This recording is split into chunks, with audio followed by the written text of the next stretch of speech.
Hello mga kabibig! Welcome back sa ating bagong YouTube channel. Ito ang pinakamaingay ng YouTuber sa balat na YouTube. Ako si Kabibig, maglabag-labag na tayo with evidence. Wala na talaga makapagpigil kay VP Sara. Ay congratulations! Vice President Sara Duterte, nilampaso niya ang mga ambisyosang palaka. Kokak. Ito mga ambisyosang palaka like Riza Hontiveros at Martin Romualdez sa 2028 presidential survey mga kabibig. Merong nilabas na survey ngayon, nangunguna si Vice President Sara Duterte na may 31.4% para sa 2028 presidential elections. Ayon sa pinakahuling pre-election survey ng WR Numero Research. Pumapangalawa si dating Vice President at ngayon Naga City Mayor Leni Robredo na may 13.3%. Kasunod si Senator Raffy Tulfo na may 10.3%. Nasaan na ba si Risa? Nasaan na ba si Martin? Para yatang kumakain sila ng alikabok. Samantala, sa Vice Presidential Survey, nangunguna sa Senator Bongo na may 16.2%. Kasunod si Senator Raffy Tulfo na may 14.9% at Senator Bam Aquino na may 8.4%. Naku, si Bam Aquino. Baka tatakbo itong Vice President, baka Duterte Aquino. Naku, ano ba talaga? Yung iba naman gusto Duterte Bongo. Yung iba, Duterte Marcoleta. Uy, ang daming mga gustong i-partner si VP Sara. Nako kabibig. Pero na-surprise tayo kasi hindi talaga sumakay. Walang kasakay-sakay. Oo. Si Martin Romualdez at saka si sino ba? Riza Hontiveros. O eto kabibig i-share ko sa inyo itong sabi dito, itong result ng WR numero 1, grabe mga kabibig nawindang din ako sa resulta. Akala ko tataas ng konti si Martin kasi alam mo naman, di ba? Ito na. Kung ngayon ang araw ng 2028 national election, sino ang mga sumusunod na pangalan ang iboboto mo sa pagka-Pilipino? Kita nyo naman dyan kung ano ang resulta.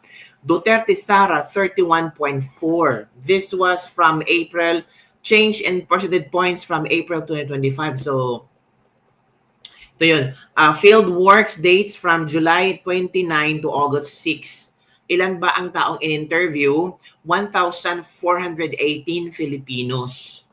1,418 Filipinos, field work dates from July 29 to August 6, 2025. Ito pa, mga kabibig Duterte Sara, 31.4%. Leni Robredo, 13.3%. So, pwede pag-isipan ni Madam Lenlen kung tatakbo ba siyang presidente or hindi, or posible silang mag-Sara Leni. Raffy Tulfo, 10.3%. Gobong, 6.5%. Marcos Aimee, 4.4%. Aquino Bam, 3.1%. Poe Grace, 2.1%.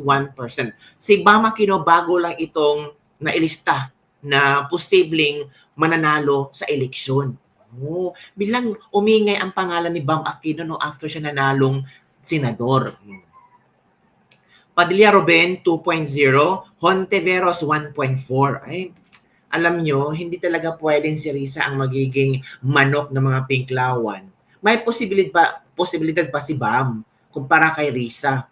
Kay Bam 3.1% kumpara kay Risa na 1.4%. Escudero Cheese, 1.3%. Manny Pacquiao, 1.0%. Romualdez, 0.7%. Uy, naku. Ano nangyari? Akala natin gusto ng mga tao si Romualdez. Akala natin tumaas ang trust ratings ng Kongreso. Bakit si Romualdez 0.7 per point pa dito 0.7%. Pero tumaas ng 0.1 Gatchalian, 0.1%. Hindi pa sigurado is 18%. Wala sa listahan, 4.3%. Ito yung mga pangalan na wala sa listahan. So paano na yan? Ang Layon Agwat 0.7% kumpara 31.4%. Kay VP Sara 31.4%, kay Martin 0.7%. Tignan natin dito Ito yung by area na to. Pre-election preferences for the 2028 presidential elections by area. Sa Metro Manila, nangunguna pa rin si VP Sara, 19%. An unsure is 18%. Pangalawa si Bongo, Leni Robredo 13, Raffy Tulfo 11. For presidential to ha, rest of Luzon, Sara 18%, unsure 20%, Leni 16, Raffy 12, Amy Marcos 8. Oh. Sa Visayas, Sara Duterte 31%, Leni 23%, unsure 19%, Tulfo 12%, Bongo 3%, Mindanao 66%. Ay grabe, lumagpas sa 50. So, kung tatakbo si BP Sara as president sa 2028, panalo siya sa Visayas at Mindanao. 'Di ba? Bongo 9%, Raffy 5%, Grace po 1%. For vice presidential naman tayo, si Bongo ang nanguna, 16.2. Susunod si Raffy Tulfo, 14.9. Aquino Bam, 8.4. Padilla Ruben, 7.7. Grace po, 6.8. Esquido Richis, 5.9. Marcos Aimee, 4.5. Hontiveros Risa, 4.3. So mas madaming bilid kay Risa kung maging vice president siya. Kasi pag presidente is 1 point something lang siya. For vice president is 4.3. Pero hindi pa rin siya nakakalamang kay Bam Aquino. 'Di ba? Manny Pacquiao 1.8. Martin Romualdez 1.4. So so either president or vice president, hindi talaga nanalo si Martino. Ang baba talaga ng kanyang percent. Ang baba talaga yung mga gusto siyang i-elect na president or vice president. So ako kay Martin, walang pag-asa. Oo po, walang pag-asang mananalo si Martin kung tatakbo siyang president or vice president. As in, wala talaga. May posibilidad pa manalo si posibleng si Bam Aquino ako kunin ng administrasyon. I don't know. Pero for vice president, Sara Bongo talaga ang tawag dito.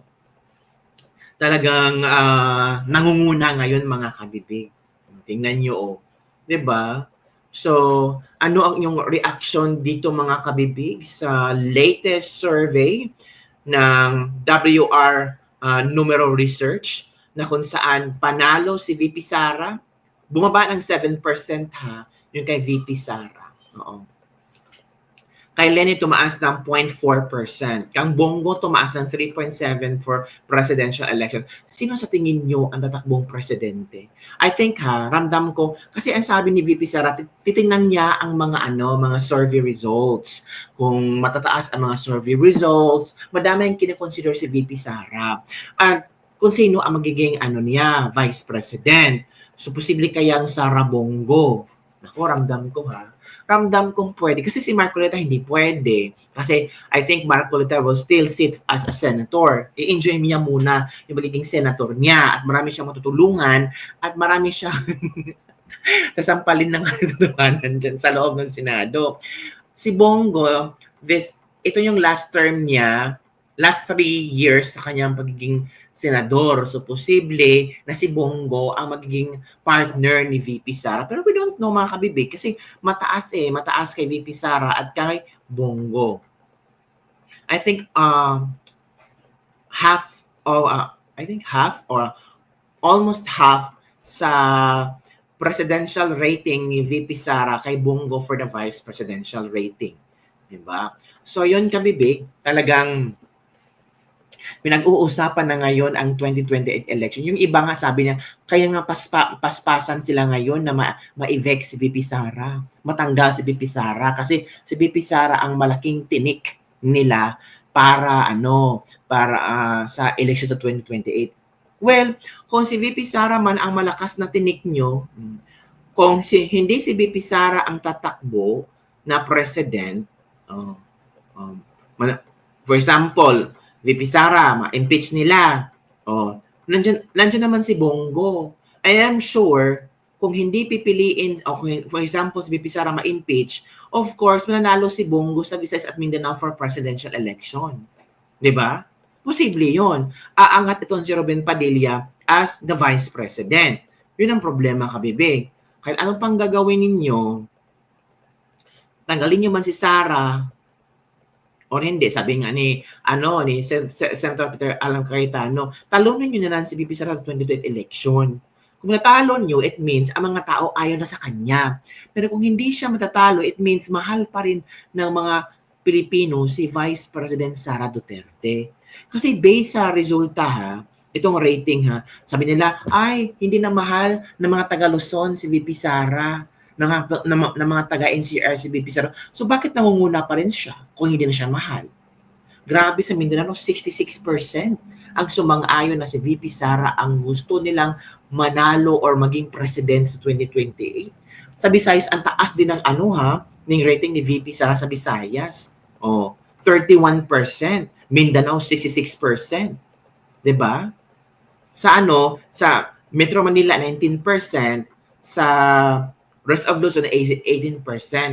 So, ganun pa rin. Si VP Sara pa rin ang mananalo. 'Di ba? Kasi siya ang number 1, siya nangunguna. So ano ang iyong reaction hinggil dito, mga kabibig? Kailangan na ba nating magpalakpakan para kay VP Sara? Sabi ng iba, malayo pa kabibig, huwag muna tayong excited kasi hindi pa natapos ang mga kademonyuhan ng mga ibang tao na gusto ipabagsak si VP Sara at ma-impeach si VP Sara. Prayers lang tayo, mga kabibig, na sana pag upo ni VP Sara, if ever tatakbo siyang presidente sa 2028 at manalo, kasi kita naman sa latest survey ngayon, baka that time mapauwi na si Pangulong Duterte. Sana, mga kabibig.